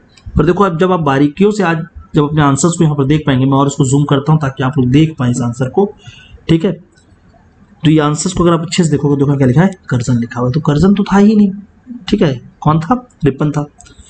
तो इस बेसिस पे अगर काटने लगे, अगर पीएससी इस बेसिस पे मार्क्स काटने लगे कि एक फैक्चुअल मिस्टेक पहले लाइन में और हम मार्क्स काट देते हैं तो 0 मिल जाता। बट पीएससी गलती, इसलिए एग्जामिनर वहां पर कॉपी चेकिंग जो है वो ठीक हो रही है। ठीक है, तो पहले अच्छे से समझना है। इसलिए रीजन फॉर इंट्रोडक्शन क्यों लाया गया, इन्होंने बताया। ठीक है, अच्छी बात है। ठीक है, आप लोगों को ये पीडीएफ मिलेगा, आप उसके रीजंस पढ़ेंगे और उसका फीचर्स लिखा है। फीचर्स बता दोगे, आप रीजन बता दोगे, लेकिन एक नवीन अध्याय था वो कैसे संपूर्ण होगा। हाउ इट चेंजेस, इसने किस तरीके से इंडिया में जो इंडस्ट्रियल फैक्ट्री जो है, ठीक है ना, फैक्ट्री रेगुलेशन सेट किया, ये बताना की जरूरत है, क्योंकि ये पहला फैक्ट्री एक्ट था। इसके बाद तो क्या हुआ, फैक्ट्री संबंधित कानून बनाए। तो पहली बात यहाँ पर क्या था, रिकॉग्निशन ऑफ राइट्स, अधिकारों को सबसे पहले यहाँ पर क्या किया, जाना गया। किसके अधिकारों को, लेबर्स के। एक प्रॉपर रिलेशनशिप बनाने की प्रयास की गई, किसके बीच, एम्प्लॉयर और एम्प्लॉय के बीच। तो उससे संबंधित क्या क्या प्रावधान है ये समझाना था यहाँ पे। प्रश्न डायरेक्ट नहीं था कि आपका एक्ट क्या है, ये पूछा गया था कि ये कैसे एक नया अध्याय है, how it is a new, ठीक है ना, how it is a new chapter. तो कैसा नया चैप्टर है कि लेबर्स राइट की बात कर रहा था, एम्प्लॉय और एम्प्लॉयमेंट के बीच क्या करने के, एक प्रॉपर रिलेशन के लिए। वर्क इकोसिस्टम, जो क्षेत्र है, कार्य क्षेत्र जो है, उसको किस तरह से निरीक्षण करना है, वर्किंग आवर, ठीक है ना, उसके ऊपर ये क्या बात कर। तो ये सारे जो पॉइंट होते उसके ऊपर आंसर फ्रेम होता, ना कि ये इंट्रोडक्शन और रीजन के ऊपर। ठीक है, यहाँ स्ट्रक्चर आपने किया है काफी अच्छा, पॉइंट्स यहाँ पर मेंशन है, पॉइंट्स है इनके में मेंशन, तो पॉइंट्स जिनको भी देखना हो देख सकते हैं। ठीक है, holiday on Sunday and reduce the working hour, ये सब जो लिखे हैं कितने घंटे का क्या था, तो वो एग्जैक्टनेस के साथ जाना चाहिए। तो ये क्वेश्चन भी 2.5 marks is a good marks for the answer जिन्होंने लिखा है। ठीक है, पर इसमें नंबर और कटने चाहिए थे, मेरे ख्याल से कम और कटने चाहिए थे, देने नहीं चाहिए थे, मैं ये बोलूंगा। Okay, now the next one, अगले क्वेश्चन की ओर आगे चलते हैं। थोड़ा स्पेसिफिक लिखने का प्रयास करेंगे आंसर्स को, है ना। Okay, describe the provisions of treaty of Surat, Surat की संधि का क्या करना है, आपको वर्णन करना है। ठीक है, सूरत की संधि के वर्णन की बात करते हैं। तो देखिए यहाँ पर लिखा है कि सिर्फ चाहे point wise, point point point point point point point, answer मतलब point point point point point point नहीं होता है, इसलिए 0 मिल जाता है। कुछ भी लिख के आओगे तो थोड़ी मार्क्स मिल जाएगा, नहीं मिल जाएगा ना। तो कैसे लिखेंगे फिर क्या लिखना चाहिए था सर इसमें, तो बताते हैं। ठीक है, तो पहली बात देखो, कोई भी संधि होगी तो उसका कारण था ट्रीटी ऑफ सूरत। तो ट्रीटी ऑफ सूरत किससे रिलेटेड है, मराठाओं से रिलेटेड। ठीक है, तो पहले बात बता रहा था कि ट्रीटी ऑफ सूरत ब्रिटिश और मराठा ये दोनों का आपस में एक क्या था, फ्रेंडशिप ट्रीटी के रूप में था। ठीक है, और इसमें यह हुआ कि ब्रिटिशर्स, मराठा ब्रिटिशर्स के एरिया पे और ब्रिटिशर्स जो होंगे मराठा को क्या करेंगे, उनके एरिया पे उसका रिस्पेक्ट करेंगे, एक दूसरे के साथ वो क्या नहीं करेंगे, हस्तक्षेप नहीं करेंगे, कुछ इस तरीके से बातें हुई। ठीक है, वो कहीं पर भी मेंशन नहीं है। Later treaty of Salbai was sign, देखो क्या क्या लिखा हुआ है, एंग्लो मराठा वॉर, ये सब कुछ भी नहीं लिख देना ना। तो पहली बात तो ये था कि एक प्रकार का ये क्या था, म्यूचुअल रेस्टिट्यूशन ट्रीटी बोलते हैं इसको, आपसी समझौते का सिद्धांत, जिसके अंतर्गत अगर मराठाओं को कोई थर्ड पार्टी अटैक करेगी तो ब्रिटिशर्स उसके साथ नहीं होगी और वो उसको प्रोटेक्शन देगी। सेम अगर ब्रिटिशर्स साथ होगी तो मराठा करेंगे। और जब बाद में जब ब्रिटिश मराठाओं के ऊपर अटैक करने का जब प्लान बनाया गया तो ब्रिटिशर्स उसका साथ नहीं दिए, जिसके कारण मराठा एग्रेसिव पॉलिसी अपनाए ब्रिटिशर्स के लिए। ठीक है, तो ये एक्चुअल में ट्रीटी ऑफ सूरत पे समझाना था। ठीक है, उसके बाद किसके साथ हुआ था, ब्रिटिशर्स का कौन हेड था, मराठा का कौन हेड था, यहाँ पर कुछ नहीं लिखा हुआ है, इस क्वेश्चन में कोई भी मार्क्स नहीं मिले। Factual correction plus concept clarity is must to write the answer. एक उत्तर को लिखने के लिए तथ्यों का एक अच्छा समावेशन होना चाहिए और आपका जो कॉन्सेप्ट है वो बहुत क्लियर होना चाहिए। अगर वो नहीं है तो आप मार्क्स नहीं स्कोर कर पाएंगे। ओके, चलिए आगे बढ़ते हैं नेक्स्ट क्वेश्चन की ओर। Give the information of Mountbatten plan. 4 marks से प्रश्न मिलता है इनको 1 नंबर। ठीक है, इन्होंने लिखा है भारतीय संविधान के लिए अंतिम ब्रिटिश वाइसराय माउंट बेटन ने माउंट बेटन योजना प्रस्तुत की। देखो इतना सारा समय और इतना सारा शब्द, क्या जरूरत थी लिखने की, कोई जरूरत नहीं, आप डायरेक्ट लाओ ना। वो पूछे तो माउंट बेटन, तो क्यों अंतिम पहला, वो सबको पता है अंतिम है। माउंट बेटन प्लान ब्रैकेट में लिखते 14 जून प्लान, ठीक है, सॉरी 3 जून प्लान। 3 जून प्लान का नाम था के निम्न प्रावधान है। आपको सीधे एक ब्रीफ जानकारी देनी थी। यहाँ पे क्वेश्चन सिंपल सी बात कर रहा है कि इन्फॉर्मेशन दीजिए, डायरेक्टली हो ना कि माउंट बेटन प्लान इतने डेट का प्लान है, इसमें ये इन्फॉर्मेशन दिए थे 1 2 3 4 5 6 7 8, और फिर लास्ट में लिखते हैं कि यही जो प्लान है बाद में साइन होकर गवर्नमेंट ऑफ इंडिया एक्ट बना। तो पहले प्लान से चालू करते, बाद में बढ़ते भारत सरकार अधिनियम 1947 को खत्म करते और बताते कि इस प्लान में ये चीजें थी जिसको 47 में बदल दिया गया था कुछ को।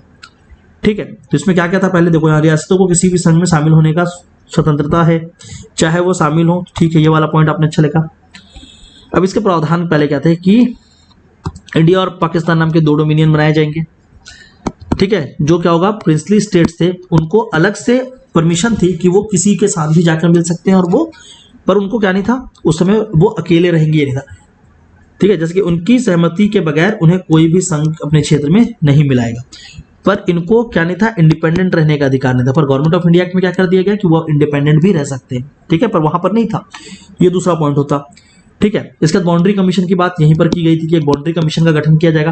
ट्रांसफर ऑफ पावर का डेट अलग था इसमें माउंटबेटन प्लान में, तो वो सारे पॉइंट्स यहाँ पर लिखे होने चाहिए, इन्होंने सारे के सारे पॉइंट मिस कर दिए, ठीक है। तो केवल एक पॉइंट रियासतों के बारे में इन्होंने सही से लिखा है, बाकी पॉइंट इनके मिसिंग है, इसलिए आपको 1.5 मिलता। तो ये सारे पॉइंट्स को यहाँ पर डालना था। Factual corrections is very important. Number 2 जो क्वेश्चन पूछा गया उसका कंटेंट रखें। ये क्वेश्चन में मार्क्स क्यों नहीं मिले, कंटेंट लैगिंग से, ठीक है। तो यहाँ पर रिव्यू क्या बोलूंगा मैं कि कंटेंट को यहाँ पर ऐड करने की जरूरत थी। दूसरी बात, इनको जो जिनकी भी ये कॉपी है वो भी आप देख ही रहे होंगे इस वीडियो को, तो देखिए जब आप इस पे कॉन्सेप्ट लिख रहे हैं तो आप एक चीज और करेंगे, ठीक है ना, इसको ध्यान रखना। जब आप फिर से मेंस लिख रहे हैं मुझे पता है, तो आप क्या करोगे, इस बार मेंस में जाओगे तो अपनी चीजों को हाईलाइट करेंगे, है ना। हाईलाइट कैसे करते हैं, कीवर्ड्स लिखेंगे, कीवर्ड्स। और ये वो आंसर था जिसको पॉइंट में लिखना चाहिए था, ठीक है। पहले बता दूं कि ऐसे प्रश्नों को पॉइंट्स में लिखेंगे जहां पर किसी चीजों के प्रावधान पे आप बात कर रहे हैं, प्रोविजंस पे। ओके, आगे बढ़ते हैं नेक्स्ट क्वेश्चन की ओर। अगला क्वेश्चन है क्वेश्चन नंबर 14। 14वां क्वेश्चन जो है उसमें लिखा हुआ है describe the material factor responsible for the rise of Magadh imperialism. Magadh साम्राज्य के भौतिक उदय के भौतिक कारकों को बताओ। 8 मार्क्स के प्रश्न में 2 नंबर मिला।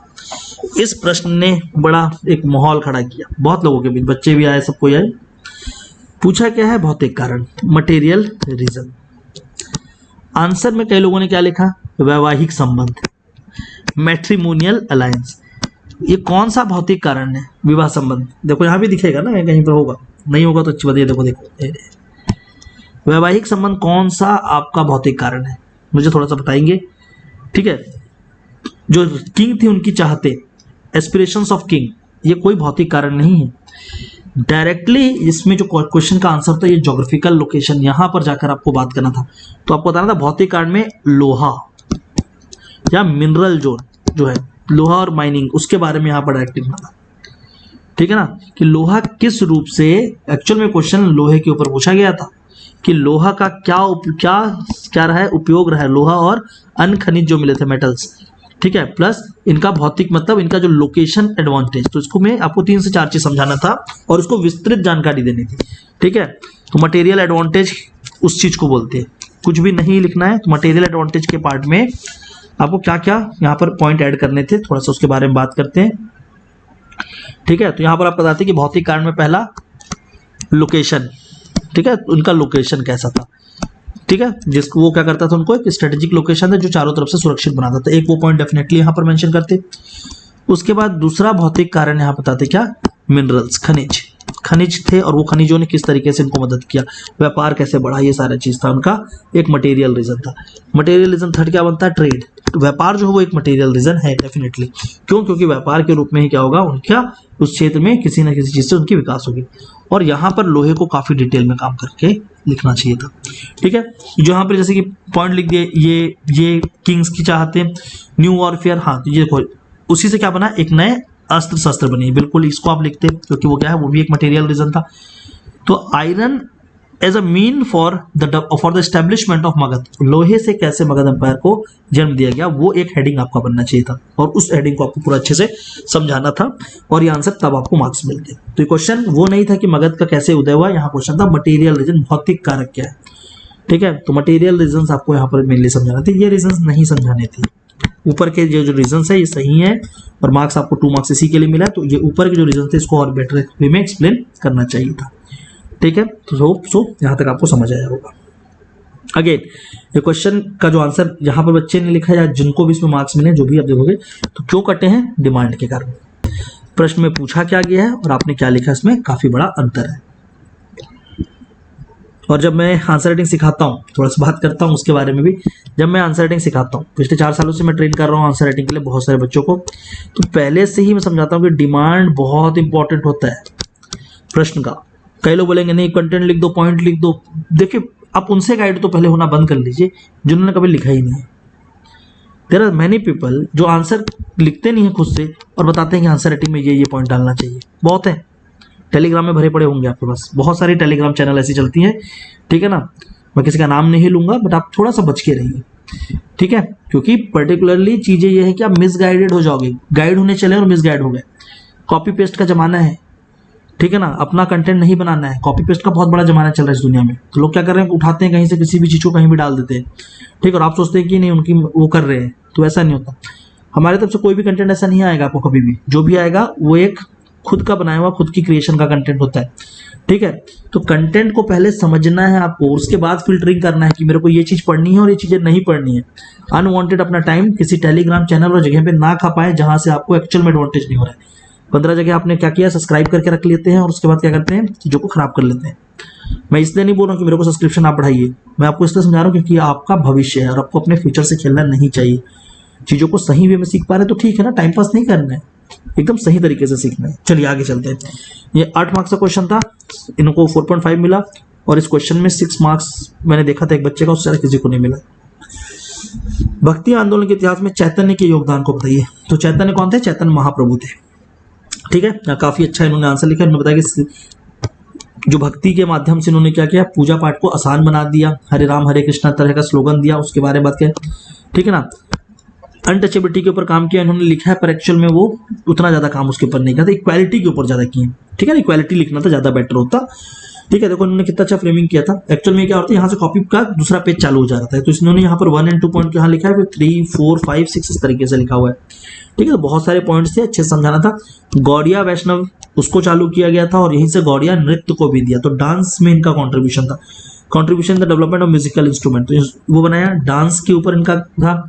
इंस्पिरेशन फॉर अदर, कुछ लोगों को इन्होंने इंस्पायर्ड किया जिससे ये चीजें चालू हुई, ठीक है ना। इस्कॉन मूवमेंट यहाँ पर होता है ना, श्री प्रभुपाद, उनका नाम लिखना चाहिए था ये चीज। लेकिन यहाँ पर देखो इस बच्चे ने सब कुछ लिखने का प्रयास किया, बहुत अच्छा लिखा। प्रमोशन टू कृष्ण भक्ति, ठीक है ना। इंडिविजुअल यूनिटी अमंग इंडिविजुअल्स, वो सारी चीज बात की। शुरुआत में ही जब यहाँ से चालू किया तो इनको बताना था कि वैष्णव भक्ति के एक संत थे, सेंट थे। पहली बात किस पीरियड में थे, तो लिखना था चैतन्य महाप्रभु इस पीरियड में वैष्णव भक्ति के एक संत थे जिन्होंने भक्ति आंदोलन में निम्न रूप में अपना कंट्रीब्यूशन दिया। तो पहला, ठीक है, पहला क्या होता है यहाँ पर, पहले भक्ति को उनकी समझानी थी। यहाँ पर जो सीक्वेंसिंग है वो थोड़ा सा गलत था, ठीक है। तो पहले क्या थे, कृष्ण भक्ति, प्रमोशन टू कृष्ण भक्ति, कृष्ण भक्ति को उन्होंने जन जन तक पहुंचाने का कार्य किया। फिर उसके बाद बताते कि यहाँ पर कल्चर में, संस्कृति में, फिर उसके अंदर लिखते डांस, म्यूजिक, जहां पर भी, तो जो भी आपको लिखना था, ठीक है। उसके बाद उनके फिलॉसफी या उनके रिलीजन प्रैक्टिस को बताते कि वहां पर उन्होंने क्या दिया, धर्म या उसके लिए उन्होंने क्या क्या काम किया। फिर वो कैसे किस लोगों के लिए इंस्पिरेशन बने, वो उसके बारे में बात करना था। तो कुछ अगर इस तरीके से जाते हेड सब हेड को, तो आपको यहाँ पर एक्स्ट्रा मार्क्स और मिलते हैं, ठीक है। तो प्लीज बहुत सारे पॉइंट्स लिखने हैं, लेकिन कभी कभी सब हेड्स को एक होलिस्टिक बनाना सीखेंगे, ठीक है। जिस भी बच्चे की कॉपी है मैं यही बोलूंगा, देखो आप हेडिंग तो बना रहे हो, पर हेडिंग क्या कर रहे हो, आप एक लाइन का हेडिंग बनाते हो, वो हेडिंग वहीं पर खत्म हो जाता है।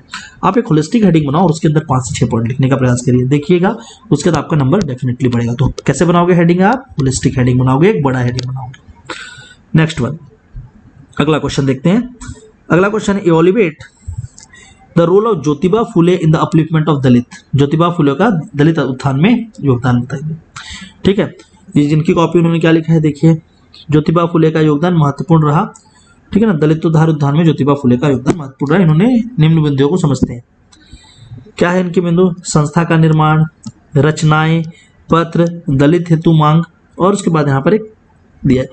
फर्स्ट ऑफ ऑल जिनकी कॉपी है, मैं आपको थोड़ा सा कुछ गाइडेंस दूंगा, प्लीज आप उसको अच्छे से लेंगे पॉजिटिव वे में।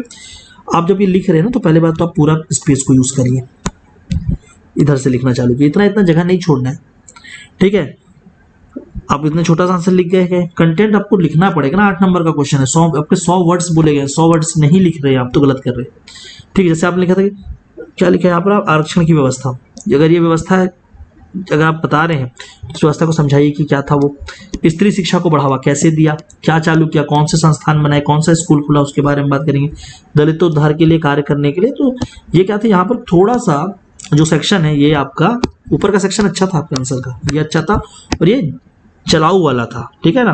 तो क्या हुआ, इसलिए यहाँ पर आपके मार्क्स करें सेकंड में। थोड़ा सा ये क्या था, बतौलेबाजी वाली बात हो गई, ऊपर का ठीक था, ठीक है। तो कॉन्ट्रीब्यूशंस को आपको एक एक करके चीजों पे लेकर जाना था। जैसे कि संस्था का नाम, क्या क्या, ऑर्गेनाइजेशनल बैकअप, ठीक है, संस्थाओं का निर्माण करके उन्होंने लोगों की मदद की।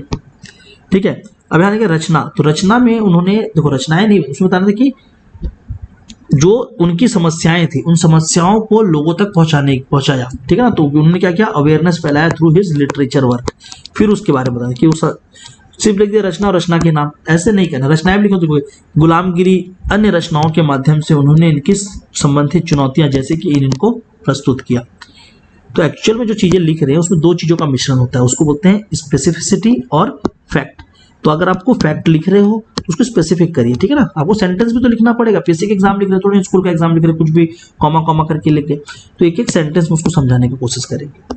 तो आप सेंटेंस लिखेंगे और सेंटेंस के साथ फैक्ट को बांध कर लिखेंगे। जब मैं आंसर राइटिंग कराता हूँ इस चीज पे सबसे ज्यादा मेरा बल होता है कि एक डिमांड के ऊपर मैं काम करूँ, सेंटेंस फॉर्मेशन के ऊपर काम करूँ। और डेफिनेटली अभी हमारा जो हर साल चलता है, हर साल हम करते हैं इसके ऊपर काम, अभी फिर से करेंगे। जिनको भी आंसर राइटिंग बहुत अच्छे तरीके में सीखना होगा प्लीज आप मेरे से कांटेक्ट कर सकते हैं, हमारी टीम से कांटेक्ट कर सकते हैं, और 5 तारीख से प्रोग्राम स्टार्ट होगा, वहां पर हमसे जुड़ सकते हैं। ओके, नेक्स्ट क्वेश्चन की ओर आगे बढ़ते हैं। What do you understand by Ashok dhamma? Ashok के धम्मा से आप क्या समझते हैं, समझाइए। और एक क्वेश्चन था 15 नंबर का, कम्युनल अवार्ड क्या थी, व्याख्या कीजिए। कम्युनल अवार्ड क्या है, explain what is communal award. ये 2 क्वेश्चन थे, तो पहले अशोक धम्मा के ऊपर चलते हैं, फिर कम्युनल अवार्ड के आंसर के ऊपर। अच्छी बात है कि मुझे ऐसे कॉपीज मिल रही है जिसमें दोनों आंसर कहीं ना कहीं मुझे मिल जा रहे हैं। यहाँ पर अशोक धम्मा में 5 नंबर का इनको यहाँ पर 5 मार्क्स मिला। अब क्यों मिला, कैसे मिला, बहुत लोगों को कि अशोक धम्मा में हमको मार्क्स नहीं मिले, तो मैं सभी को बताना चाहूंगा कि आप क्या समझते हैं। पहली बात तो आप क्या समझते हैं, ठीक है, उसकी व्याख्या करनी थी, तो आपको अपना एनालिसिस एक देना था। पहली बात तो क्या था, अशोक धम्मा यहाँ पर इन्होंने बहुत अच्छा लिखा, मोरल एंड सोशल कंडक्ट, इनको यहाँ पर मार्क्स मिल रहा था, ठीक है। रीजन फॉर इंट्रोडक्शन, ये जो आपने इतना बड़ा पैराग्राफ बनाया है ये आपको आंसर से बाहर ले गया था, ठीक है। आप सीधा लिख सकते थे, after Kalinga war Ashok change his philosophy of bheri ghosh to dhamma ghosh and he propounded the message of dhamma under which is a code of social and moral conduct. ये लाइन लिखना चाहिए था कि अशोक ने कलिंग युद्ध के उपरांत धम्म घोष की अवधारणा बहरी घोष की जगह अपनाई, जो कि नैतिक और सामाजिक मूल्यों की एक अवधारणा थी। पहले उस चीजों को लिखना था। कई लोगों ने यहाँ पर धम्मा को धर्म से जोड़ दिया, रिलीजन से। जिन्होंने रिलीजन से जोड़ दिया है सीधा मार्क्स काट के पीएससी ने नहीं दिया है, चेकर्स ने, और सही किया है, क्योंकि इसका धर्म से कोई संबंध नहीं था।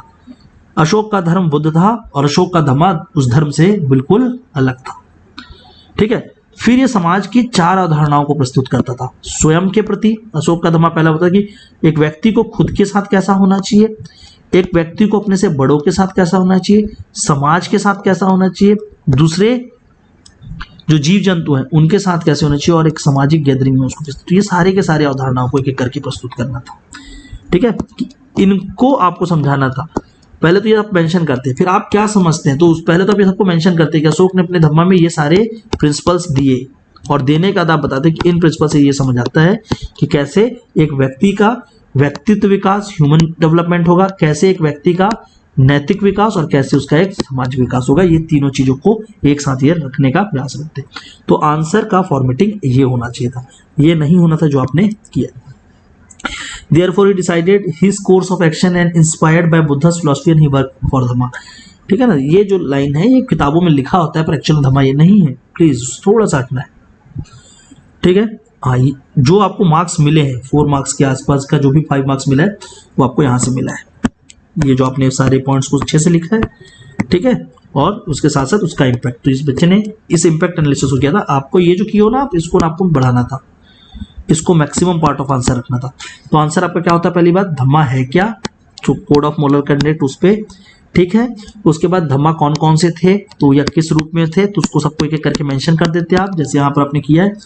इन्होंने लिखा भी है उस पॉइंट को जो मैंने आपको बताया है, ठीक है ना, कि धम्मा को किस तरीके से समझाना था वो, और उसके बाद फिर उसका इम्पैक्ट एनालिसिस कर देते, तो उसके बाद आपको सारे के सारे नंबर मिलते, ठीक है। तो जिन्होंने भी इस आंसर को देखा है प्लीज उसको समझेंगे। हिंदी में भी सेम आंसर है मेरे पास, ठीक है। इनको भी 5 मार्क्स मिले, तो क्या दोनों का आंसर सेम है फिर 5 मार्क्स मिले? नहीं, दोनों का आंसर सेम नहीं, पर दोनों के भाव सेम थे। इसको आंसर को जब मैंने पढ़ा तो इन्होंने बताया कि अशोक मौर्य वंश का महान सम्राट था। ये लिखने की जरूरत नहीं है, सबको पता है, ठीक है। उसकी यह महानता उसके शौर्य के साथ साथ प्रजा के खिलाफ, ये नहीं लिखी। जिनकी भी कॉपी है इसको हटा दीजिए अपने आंसर से। ऐसी चीजें नहीं लिखी इंट्रोडक्शन में बेवजह का। आप चरण कवि ना बने, ठीक है, पहली बात तो बोल रहा हूँ। चरण कवियों का काम था कि अपने राजाओं की तारीफ बहुत ज्यादा करना था, हमें नहीं करना। हमें आपके क्वेश्चन का आंसर लिखना है। आप सीधा धम्मा को देखो, जब क्वेश्चन पूछा है पहला हेडिंग आपका धम्मा बनना चाहिए। धम्मा को आप पूरा अच्छे से परिभाषित कर देते हैं, फिर धम्मा की अवधारणा को प्रस्तुत करते हैं कि वो अवधारणा क्या है, फिर उस अवधारणा से आप क्या समझते, उसका प्रभाव क्या हो सकता है, उसके बारे में आप चर्चा करते हैं, और ये होता है आपका उत्तर। ठीक है, तो आपने उस चीजों को यहाँ पर मिस किया है, और यहाँ पर आपने केवल और केवल धम्मा के इधर उधर की बातें की। ठीक है ना। धम्मा का प्रचार कैसे किया गया, थोड़ा सा उस सबके बारे में आप लिख सकते थे अगर चाहते तो। ठीक है, यहाँ पर पैराग्राफ पे पैराग्राफ बस लिखा गया है, और जब आप पैराग्राफ लिख रहे हैं प्लीज तो अंडरलाइन करिए कीवर्ड्स को।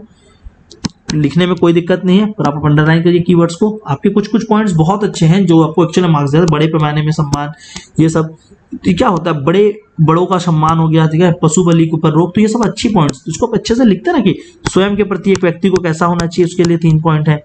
फिर बड़ों के प्रति कैसा होना चाहिए, उसके लिए 2 पॉइंट लिखते थे। अन्य जीव जंतुओं के प्रति कैसे हैं, समाज के लिए कैसा होना है। तो इस तरह से आप उसको ऑर्गेनाइज कर देते तो आपको डेफिनेटली इसमें मार्क्स ज्यादा मिलता। ठीक है, तो इसका अगर मेरे साथ पूछते कि स्ट्रक्चर बता दो सर कि इसका आंसर को हम लिखेंगे कैसे, अगर आगे कभी आ जाए एग्जाम में, तो मैं यहाँ पर आपको वो स्ट्रक्चर बताता हूँ। ठीक है, तो इस आंसर का स्ट्रक्चर कैसा होता, पहले आप धम्मा को लेते, उसका डेफिनेशन लिखते। ठीक है, फिर धम्मा की अवधारणा को प्रस्तुत करते। ठीक है, अवधारणा में वो रूपों को, जिन रूपों के बारे में बात कर रहा था, स्वयं के प्रति, दूसरों के प्रति, तीसरों चौथे के प्रति, वो पूरा यहाँ पर अच्छे से प्रस्तुत करते पॉइंट के साथ कि किसमें कौन कौन से पॉइंट है। ठीक है, फिर धम्मा का प्रचार बता देते, थोड़ा सा प्रचार बताते। ठीक है, और उसका फिर प्रभाव जो था उसको काफी बड़ा लिखते, क्योंकि पेज काफी थे ना। ठीक है, मैं इतने छोटे से एरिया में कर रहा हूँ इस तरह से, और इस तरीके से आपका आंसर एक स्ट्रक्चर्ड और एक वेल डिजाइंड आंसर नजर आता। अगले प्रश्न की ओर चलते हैं। What do understand by Ashok dhamma, एक और आंसर था। ठीक है ना, खरी वाला क्वेश्चन अलग है। सांप्रदायिक अधिनिर्णय, कम्युनल अवार्ड क्या था, व्याख्या कीजिए। What is communal award. ठीक है, ये प्रश्न था। इनको 7 मार्क्स मिले। इन्होंने अच्छा लिखा था इस प्रश्न को, लेकिन इसमें और भी मार्क्स स्कोर किए जा सकते थे। इन्होंने देखिए सबसे पहले वही काम किया जिससे मार्क्स मिलते हैं। कम्युनल अवार्ड के बारे में उन्होंने एक बेसिक डेफिनेशन डाला, बेसिक चीजें बता दी कि क्या है, फिर कारण बताया कि क्या है, और उसके बाद उसकी विशेषताएं लिखने के लिए। आपको कुछ नहीं करना था, आपको केवल अपनी इन चीजों को ना पहले क्या करो, इस सबको बॉक्स में डालो, और कम्युनल अवार्ड को अंडरलाइन करो कि ये एक्चुअली मैं समझाना चाहता हूँ। ठीक है, यहाँ पर तक तो आपका आंसर सही था। उसके बाद आपने रिएक्शंस के बारे में मेंशन किया, बहुत अच्छा, और फिर आपने कंक्लूड कर दिया। जो मिसिंग है इस आंसर में क्या है, कम्युनल अवार्ड का इम्पैक्ट, इसकी इम्पैक्ट एनालिसिस मिसिंग है। इफेक्ट में आपने डाला, बहुत नीचे डाला है थोड़ा सा, अपलिफ्टमेंट ऑफ दलित और ये ऑल एंड ऑल। पर आपको पता है ये कम्युनल अवार्ड जो है, जो ये कम्युनल अवार्ड है, अगर हम उसको इंडिया के रिस्पेक्ट में हम बात करें तो रिजर्वेशन जो आज हम लोग देख रहे हैं ये कम्युनल अवार्ड की ही देन है। एक तो आपने यहां तक जाके बात करना चाहिए था। दूसरी बात, कम्युनल अवार्ड को ट्रेस करना था, सांप्रदायिकता को पूरा ट्रेस करना था, कहां से, मॉर्ली मिंटो से। तो ये क्वेश्चन काफी होलिस्टिक क्वेश्चन था जिसमें आप बहुत अच्छे से काम कर सकते थे। कंक्लूड करा दिया इन्होंने पूना पैक्ट के साथ। पूना पैक्ट आपका यहाँ पर कोई वर्ड नहीं दिख रहा है, इतिहास के पन्नों में जो चीजें होती हैं उनको लिखना है, तो पूना पैक्ट आपके आंसर्स पे नजर नहीं आ रहा। ठीक है, तो इस क्वेश्चन का आंसर अच्छा लिखा है इन्होंने। अब जिनको भी पढ़ना होगा आप इनके आंसर पढ़ लेंगे जब मैं पीडीएफ डालूंगा। पर इस क्वेश्चन के आंसर्स में सबसे पहली बात क्या थी कि कम्युनल अवार्ड क्या है उसके बारे में। फिर आप एक हेडिंग बना लेते, हिस्ट्री ऑफ कम्युनल अवार्ड, या उसका ट्रेसिंग ऑफ कम्युनल अवार्ड, उसको ट्रेस करके लाते मॉर्ली मिंटो से लेकर कि कैसे सेपरेट इलेक्ट्रोड से हम यहाँ तक पहुंचे। उसके बाद वो अवार्ड के ऊपर, ठीक है ना, उस अवार्ड के ऊपर आप बात करते कि वहां पर क्या विवाद हुआ। ठीक है, विवाद के बाद पूना पैक्ट ने उसको कैसे निपटारा किया, और उसका जब इम्पैक्ट करते तो इम्पैक्ट एनालिसिस को आप पहले बताते कि गवर्नमेंट ऑफ इंडिया एक्ट 1935, वहां पर इसका क्या इम्पैक्ट रहा, पोस्ट इंडिपेंडेंस रिजर्वेशन के फैक्टर में क्या इंपॉर्टेंट रहा, और दलित अपलिफ्टमेंट में इसका क्या रोल आज भी है। तो ये सारे एंगल से इस पेपर को मेंशन करना था। अब देखो इस क्वेश्चन पेपर को देखकर 1-2 चीजें और समझा रहा हूं, आप लोगों को समझ लेना। ठीक है, एग्जामिनर को देख कर मैं इस हिस्ट्री को देखूं तो देखो यहाँ पर आपको अगर देखोगे तो अनटचेबिलिटी का जो एक इशू है, ठीक है, जो ऐतिहासिक एक वर्णन है अनटचेबिलिटी, इससे यहाँ पर 2 से 3 क्वेश्चन आ गए। एक तो ये प्रश्न आया ऊपर भी एक प्रश्न था, मैंने आपको दिखाया था। ठीक है, तो ऐसे सारी चीज़ों को लेकर आपको समझना है कि पेपर को कैसे एनालिसिस करना है। वो इतना समझने के बाद आपको बहुत सारी चीज़ें क्लियर हुई होंगी कि कैसे हमको अपनी चीज़ों को लेकर चलना है। ठीक है, तो इसमें मैं आपको 2-4 पॉइंट्स यहाँ पर मेंशन करता हूँ, तो जो कि आप लोग अच्छे से ध्यान रखेंगे। जिसको भी कोई डाउट होता है प्लीज़ मुझसे बात करेंगे, पूछेंगे, ताकि मैं आपको लेकर चलूँ। तो पहली बात, आंसर्स पे क्या ध्यान रखना है, डिमांड की क्वेश्चन को आप कम से कम 2 से 3 बार अच्छे से पढ़ें, तभी आप डिमांड को समझ पाओगे, नहीं तो आपसे गलत हो जाएगा पेपर। तो प्रश्न पत्र को जल्दी पढ़ना है तो आप एग्जाम हॉल पे जल्दी पहुंचे। प्रश्नों को अच्छे से पढ़ें, अपने कीवर्ड्स को अंडरलाइन करें, क्वेश्चन पेपर के कीवर्ड्स को अंडरलाइन करें। डिमांड के बाद अपने कॉन्सेप्ट और फैक्ट्स का रिवीजन अच्छा करके जाएं एग्जाम पे, ताकि आप कॉन्सेप्ट और फैक्ट को ट्रू लिख रहे होंगे, बतौलेबाजी नहीं। ठीक है, आप ब्लफ करिए, मैं मना नहीं कर रहा हूं ब्लफ करने के लिए, आप ब्लफ करिए, पर ब्लफ क्या होना चाहिए, एक रेलेवेंट ब्लफ होना चाहिए। टॉपिक में जो पूछा गया है उसके हिसाब से आपके साइड हेडिंग होते हैं, ना कि आपको जो आता है वो साइड हेडिंग होते हैं। ठीक है, तो ये 3 मैसेज को इस पेपर से आप कैरी करेंगे। नेक्स्ट वीडियो जल्द ही अपलोड किया जाएगा। ये पूरी की पूरी सीरीज खत्म होगी पूरे पेपर के डिस्कशन के बाद, कहीं पर भी बीच में नहीं छोड़ा जाएगा। और अगले वीडियो में क्या आएगा, पेपर 3 पार्ट 2, जो कि आपका पॉलिटी और पब्लिक एडमिनिस्ट्रेशन का है। आई होप ये वीडियोस आप लोगों को मदद पहुंचा रहा होगा। इस वीडियो से आप काफ़ी कुछ सीख पाएंगे और एक मुझे अच्छा इसके साथ फीडबैक देंगे आप लोग। ठीक है, आप जाने से पहले थोड़ा सा मैं आपके सामने आज बिलासपुर आईएएस एकेडमी, ये जो टीम है जो इस पूरे चीज़ के पीछे काम करती है, वो लोग जो आपको अच्छे से अच्छे कंटेंट देने के लिए तत्पर हैं हर समय, उनसे मैं आप थोड़ा आज आपको अवगत करा दूँगा।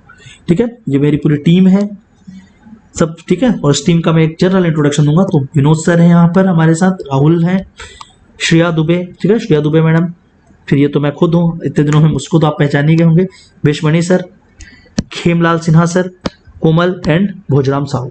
सो this is my team BIA। और भी लोग इसमें जुड़े हुए हैं। ये फ्रंट लाइन टीम है जो हम आपके कामों के लिए हर समय तत्पर रहती है। हमारा आपसे ज़्यादा कुछ भी नहीं कहना होता है, हम यही कहते हैं कि आप अपने पढ़ाई के लिए ट्रू रहें, एक सही और ऑथेंटिक कंटेंट पढ़ना सीखें, चीज़ों को कुछ उस रूप में पढ़ें जिस रूप में एग्ज़ाम निकालने के लिए उसकी ज़रूरत है। इधर उधर ज़्यादा नहीं पढ़ना है और चुपचाप से क्या करना है, जो आपकी डिमांड है उसको पढ़ना है। ठीक है, मैं आपसे सिर्फ इतना ही बोलूँगा। मैं ये पूरी की पूरी सीरीज़ और बहुत सारे अच्छे वीडियोस के साथ आपके बीच आता रहूँगा, ताकि मैं चाहता हूँ कि मैं आपको वो एक प्लेटफॉर्म, वैसा समय दे पाऊँ या जगह दे पाऊँ जहाँ पर आपकी पढ़ाई को किसी भी तरीके की सीमाएं ना मिले। चाहे आप किसी भी वर्ग से आते हो, आपका डेफिनेटली पढ़ाई चलते रहना चाहिए। Please like, comment and subscribe to our Bilaspur IAS academy YouTube channel, our Instagram, Facebook and Telegram पे इसके सारे वीडियोस के PDF डाले जाएंगे। And from here I will say bye bye to everyone. Thank you for watching this video. Have a nice day.